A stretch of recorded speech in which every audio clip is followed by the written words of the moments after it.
बिस्मिल्लाहिर्रहमानिर्रहीम। अस्सलाम वालेकुम डियर स्टूडेंट्स। आज का जो टॉपिक है वो है प्रोकैरियोटिक जीन। आज इस लेक्चर के अंदर मैं डिस्कस करूंगा प्रोकैरियोटिक जीन के स्ट्रक्चर को, कि प्रोकैरियोटिक जीन के अंदर कितनी रीजन्स मौजूद होते हैं और हर एक रीजन का क्या फंक्शन है और उसका कौन सी जगह पर वो मौजूद होते हैं। तो चलिए स्टार्ट करते हैं prokaryotic gene. Prokaryotic gene structure. Prokaryotic gene is compose of 3 regions. ये कितने रीजन पर मुश्तमिल होता है? 3 रीजन्स पर मुश्तमिल होता है। The first region is promoter region, the second is RNA coding sequence, the third is terminator region. So what is the function of promoter region, what is the function of RNA coding sequence या what is the function of terminator region? इन में से हर एक को हम अब detail में discuss करेंगे, हर एक को एक एक करके डिस्कस करेंगे। तो फर्स्ट ऑफ डायग्राम के जरिए से आपको इन तीनों रीजन को मैं डिस्कस कर देता हूं, ये आपको बता देता हूं, ठीक है। फर्स्ट वन हमारे पास है वो है प्रोमोटर रीजन। हमेशा के लिए याद रखें, प्रोमोटर रीजन जो होता है वो डीएनए स्ट्रैंड के 5 साइड पर मौजूद होगा, ठीक है। जिस साइड पर 5 मौजूद होगा, 5 प्राइम जो होता है 5 to 3 प्राइम, या जिसको हम 5 साइड कहते हैं, उस पर आपके पास ये प्रोमोटर रीजन मौजूद होता है। ये 5 साइड या 5 प्राइम किसको कहते हैं, इसको मैं अभी नेक्स्ट लेक्चर में डिस्कस करूंगा। उसके बाद आरएनए कोडिंग सीक्वेंस होता है। ये आरएनए कोडिंग सीक्वेंस वो सीक्वेंस होता है जहां पर मैसेंजर आरएनए की सिंथेसिस होती है, ठीक है। जहां पर सिंथेसिस होती है किस चीज की? मैसेंजर आरएनए की सिंथेसिस होती है।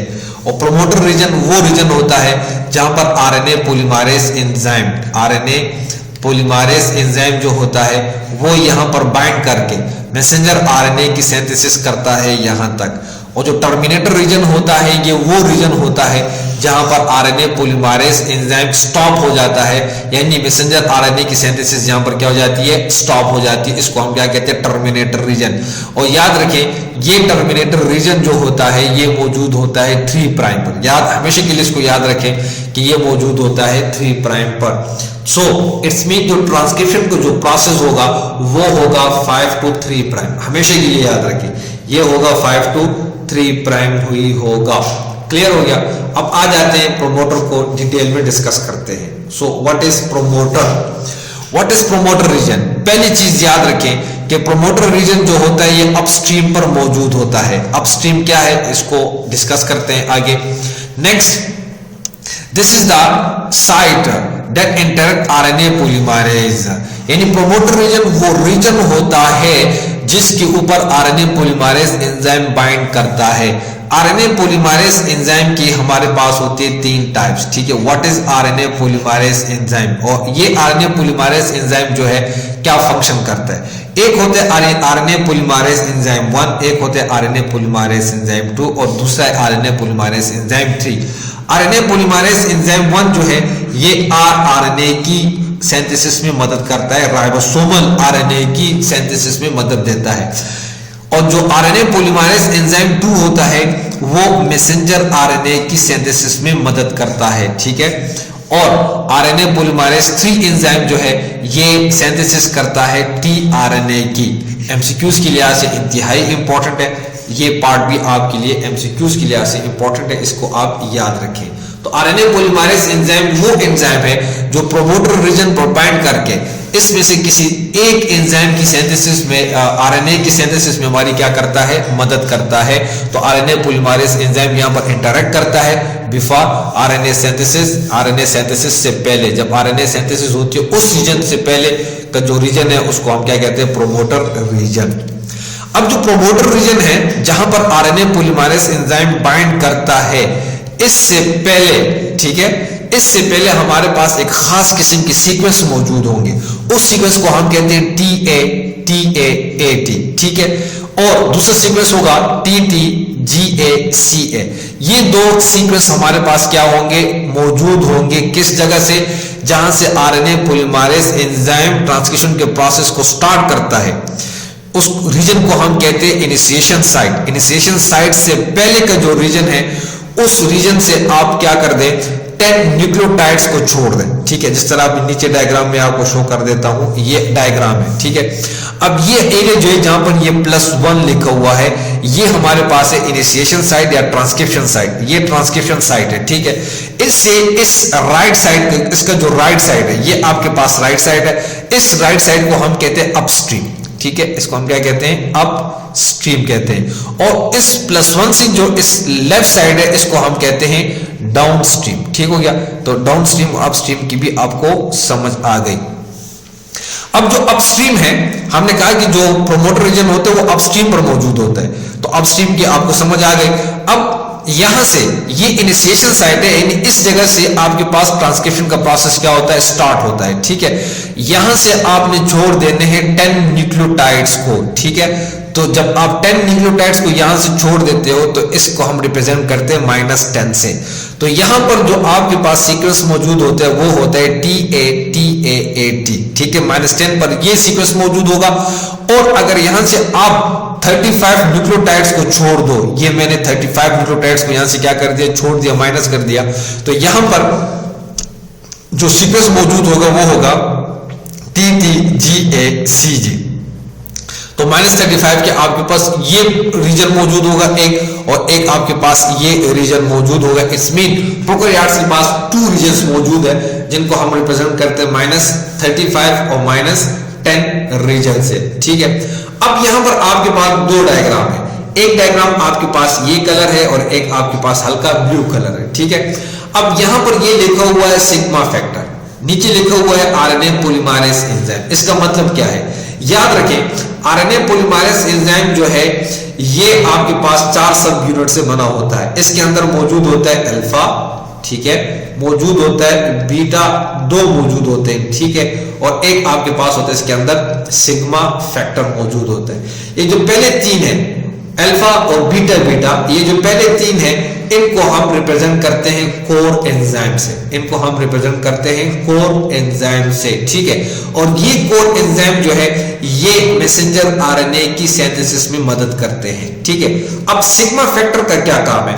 सिग्मा फैक्टर का काम यह है कि sigma factor RNA polymerase enzyme को जगह बताता है कि आपने किस जगह पर बाइंड करना है और ट्रांसक्रिप्शन का प्रोसेस किस जगह से स्टार्ट करना है। जैसे सिग्मा फैक्टर इसको ये प्रोमोटर रीजन बता देता है, ठीक है, प्रोमोटर रीजन ये इसको बता देता है।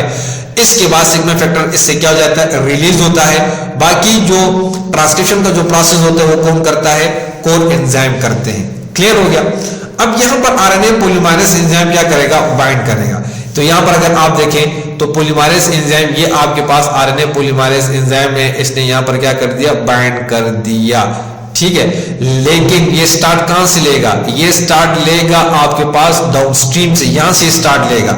यहां से ये स्टार्ट नहीं लेगा जहां पर आपके पास ये -10 रीजन और -35 रीजन है। -10 रीजन और -35 रीजन जो है ये रिप्रेजेंट करते हैं हम किसको? इसको हम रिप्रेजेंट करते हैं इनिशिएशन साइट से पहले के जो रीजन होते हैं उसको हम कहते हैं -10 और -35। तो इनिशिएशन साइट जो होगा, यहां से आरएनए पॉलीमरेज एंजाइम क्या करेगा? ट्रांसक्रिप्शन का प्रोसेस करेगा और मैसेंजर आरएनए की सिंथेसिस करेगा। और मैसेंजर आरएनए की सिंथेसिस कौन करेंगे? ये करेंगे कोर एंजाइम, ठीक है। ये करेंगे कोर एंजाइम, आपके पास करेंगे किस चीज की सिंथेसिस? मैसेंजर आरएनए की सिंथेसिस करेंगे। अब आरएनए कोडिंग सीक्वेंस किसको कहते हैं? ठीक है, तो लेट्स सपोज हमारे पास ये डीएनए का स्ट्रैंड है, ठीक है, जिसको हम रिप्रेजेंट करते हैं 5 to 3 प्राइम, ठीक है। अब ये जो एरिया था ये हमारे पास था TAT यानी -10, ठीक हो। फिर यहां से ये आपके पास था आरएनए पॉलीमरेज एंजाइम, ये क्या था? आरएनए पॉलीमरेज एंजाइम, ठीक है। ये इसके इनिशिएशन साइट है। तो यहां से इसने ट्रांसक्रिप्शन का प्रोसेस स्टार्ट किया और यहां पर ये आकर क्या हो गया? स्टॉप हो गया, ठीक है। तो जहां पर ये रुक जाता है, जहां पर ट्रांसक्रिप्शन का प्रोसेस स्टॉप हो जाता है, इस रीजन को हम क्या कहते हैं? आरएनए कोडिंग सीक्वेंस, जहां पर किसकी सिंथेसिस होती है? मैसेंजर आरएनए की सिंथेसिस होती है। याद रखें कि प्रोकैरियोट्स के अंदर जो स्ट्रक्चर रीजन मौजूद है, ये आरएनए कोडिंग सीक्वेंस का जो रीजन है, इसके अंदर हमारे पास इंट्रॉन मौजूद नहीं होता, ये सब का सब एक्सॉन ही होता है। इंट्रॉन किसको कहते हैं? इंट्रॉन एक नॉन फंक्शनल सीक्वेंस होता है जो जिसका किसी भी जेनेटिक कोड के साथ ताल्लुक नहीं होता, और ये मौजूद होते हैं सिर्फ यूकैरियोटिक जीन के अंदर, प्रोकैरियोट्स के अंदर ये मौजूद नहीं होता। इसको हम कहते हैं ओपेरॉन, ठीक है। इस रीजन को हम क्या कहते हैं? ओपेरॉन ही कहते हैं, जिसमें हमारे पास क्या मौजूद नहीं होता? इंट्रॉन मौजूद नहीं होता। सारा का सारा हमारे पास जो होता है वो क्या होता है? एक्सॉन ही होता है। तो इस रीजन पर हमारे पास आरएनए की सिंथेसिस होगी, इसको हम क्या कहते हैं? Messenger RNA. तो देखिए, the DNA sequence that will become copied into an RNA molecule, कहते हैं डीएनए, ये आपके पास डीएनए स्ट्रैंड है, अब ये कॉपी हो जाएगा किसके अंदर? मैसेंजर आरएनए में कॉपी हो जाएगा। तो इस रीजन को हम क्या कहते हैं? RNA coding sequence. Start with N initiator codon and ends with a terminator codon. तो अब इसका स्टार्ट कहां से होगा? तो हमने आपको बता दिया कि स्टार्ट यहां कहां से होता है। स्टार्ट इसका वही प्रोमोटर रीजन है जिसको हम -10 इनिशिएशन साइट होता है, यहां पर आरएनए पॉलीमरेज एंजाइम क्या करता है? बाइंड करता है। और इसकी एंड जो होगी कहां पर होगी? उस एंड को हम कहते हैं टर्मिनेटर रीजन। तो इस रीजन को हम आगे नेक्स्ट लेक्चर में डिस्कस करते हैं कि टर्मिनेटर रीजन क्या है। इस चीज को भी मैंने डिस्कस कर दिया कि आरएनए कोडिंग सीक्वेंस में आपके पास कोई इंट्रॉन मौजूद नहीं होता। What is intron? इंट्रॉन क्या चीज है? Intron is a non functional sequence. ये आपके पास क्या होता है? एक नॉन फंक्शनल सीक्वेंस होता है जिसका किसी भी जेनेटिक कोड के साथ कोई ताल्लुक नहीं होता, यानी किसी भी प्रोटीन सिंथेसिस में हमारी मदद नहीं करते। ये सिर्फ प्रोकैरियोट्स में नहीं पाए जाते, यूकैरियोट्स के अंदर ये मौजूद होते हैं। इस बुनियाद पर इसको हम कहते हैं ओपेरॉन कहते हैं। क्लियर हो गया? अब नेक्स्ट आ जाते हैं इसके टर्मिनेटर रीजन की तरफ। So what is terminator region? The region that signal the RNA polymerase enzyme to stop, क्या करें? To stop transcription from DNA templates. For example हमारे पास ये डीएनए टेम्पलेट है, ठीक है। यहां पर इसने यहां से स्टार्ट लिया, आरएनए पॉलीमरेज एंजाइम ने यहां से स्टार्ट लिया और ये मैसेंजर आरएनए की सिंथेसिस हो रही है। यहां पर ये आकर क्या हो गया? रुक गया, ठीक है। अब यहां पर जो ट्रांसक्रिप्शन का प्रोसेस स्टॉप होता है वो दो चीजों पर डिपेंड करता है। फर्स्ट वन, ट्रांसक्रिप्शन टर्मिनेशन अगर थ्रू रो डिपेंडेंट और रो इंडिपेंडेंट, दो मैनर्स है। एक आपके पास है रो डिपेंडेंट और एक रो इंडिपेंडेंट। ये रो डिपेंडेंट क्या चीज है? रो किसको कहते हैं? ये रो हमारे पास एक प्रोटीन मॉलिक्यूल होते हैं, ठीक है। ये हमारे पास क्या होते हैं? प्रोटीन मॉलिक्यूल होते हैं, और ये जिस जगह पर मौजूद होते हैं काफी ज्यादा तादाद में। कौन मौजूद होते हैं? साइटोसिन साइटोसिन साइटोसिन मौजूद होते हैं। ये रो प्रोटीन या रो फैक्टर जो है यहां पर आकर क्या कर जाते हैं? बाइंड कर जाते हैं, ठीक है। याद रखें, ये रो प्रोटीन कहां पर बाइंड करेंगे? ये जो मैं आपको बता रहा हूं कि टर्मिनेटर रीजन में ट्रांसक्रिप्शन का प्रोसेस जो स्टॉप होगा वो दो चीजों पर डिपेंड करता है प्रोकैरियोट्स के अंदर, या तो वो रो डिपेंडेंट होगा या रो इंडिपेंडेंट होगा, ठीक है। प्रोकैरियोट्स के अंदर ये दो वो टर्मिनेशन प्रोसेस होंगे, या तो वो रो डिपेंडेंट होगा या रो इंडिपेंडेंट होगा। ये जो मैं डिस्कस कर रहा हूं ये रो डिपेंडेंट है। तो रो क्या चीज है? रो हमारे पास एक प्रोटीन मॉलिक्यूल होते हैं। ये प्रोटीन मॉलिक्यूल मैसेंजर आरएनए के एक खास सीक्वेंस के ऊपर बाइंड करते हैं। कहां पर बाइंड करते हैं? जहां पर सी साइटोसिन की तादाद क्या हो? बहुत ज्यादा हो। तो ये यहां पर बाइंड कर देते हैं और आगे जाकर ये एक काम करता है। किस चीज का काम करता है? आरएनए डीएनए हेलिकेज, इसको हम ये नाम दे सकते हैं, ठीक है। मतलब क्या है कि मैसेंजर आरएनए को ये डीएनए स्ट्रैंड से जुदा कर देता है। लेट्स सपोज ये आपके पास मैसेंजर आरएनए था, तो यहां से इसको क्या कर देगा? इसको यहां से अलग कर देगा, ठीक है। तो ये डीएनए स्ट्रैंड से क्या हो गया? अलग हो गया। तो आपके पास क्या बन गया? ये मैसेंजर आरएनए। तो एक तरीकाकार ये होता है कि डीएनए से ट्रांसक्रिप्शन के प्रोसेस को कैसे स्टॉप किया जाए, उसको हम कहते हैं रो डिपेंडेंट। रो डिपेंडेंट किसको कहते हैं? कि स्पेसिफिक प्रोटीन होते हैं वो आकर मैसेंजर आरएनए के खास सीक्वेंस पर आकर बाइंड करते हैं। वो खास सीक्वेंस जो होता है किस पर मुश्तमिल होता है? बहुत ज्यादा तादाद में मुश्तमिल होता है। किस पर? साइटोसिन पर मुश्तमिल होता है। तो ये रो प्रोटीन यहां पर आकर बाइंड कर जाते हैं और डीएनए स्ट्रैंड से मैसेंजर आरएनए को क्या कर देते हैं? अलग कर देते हैं, डिसलॉज कर देते हैं। तो इसको हम आरएनए डीएनए हेलिकेज भी कह सकते हैं इन रो प्रोटीन को, ठीक है। एक ये तरीकाकार होता है, ये सिर्फ प्रोकैरियोट्स के अंदर ये दोनों पाए जाते हैं। एक होता है रो इंडिपेंडेंट मैनर। रो इंडिपेंडेंट मैनर किसको कहते हैं? जो इन रो प्रोटीन के ऊपर डिपेंड नहीं करते, बल्कि यहां पर हमारे पास डीएनए स्ट्रैंड के ऊपर या मैसेंजर आरएनए के ऊपर हमारे पास एक लूप लाइक स्ट्रक्चर बन जाता है। इसको हम कहते हैं लूप लाइक स्ट्रक्चर, जिसको हम क्या कहते हैं? GC hairpin. ठीक है, इसको मैं डिटेल में डिस्कस करूंगा यूकैरियोटिक जीन में। इसको हम कहते हैं जीसी हेयर पिन, इसको कहा जाता है। जो फीमेल अपने सर में वो सलाई वगैरह जो लगाती है तो वो इस स्ट्रक्चर में होता है, तो ये एक लूप लाइक स्ट्रक्चर बन जाता है, जिसकी वजह से मैसेंजर आरएनए जो होता है वो डीएनए से क्या हो जाता है? अलग हो जाता है। तो इस प्रोसेस को हम क्या कहते हैं? टर्मिनेशन। तो याद रखें, आरएनए पॉलीमरेज या ट्रांसक्रिप्शन का जो प्रोसेस होता है ये किस तरह टर्मिनेट होता है। इसके दो तरीकाकार है।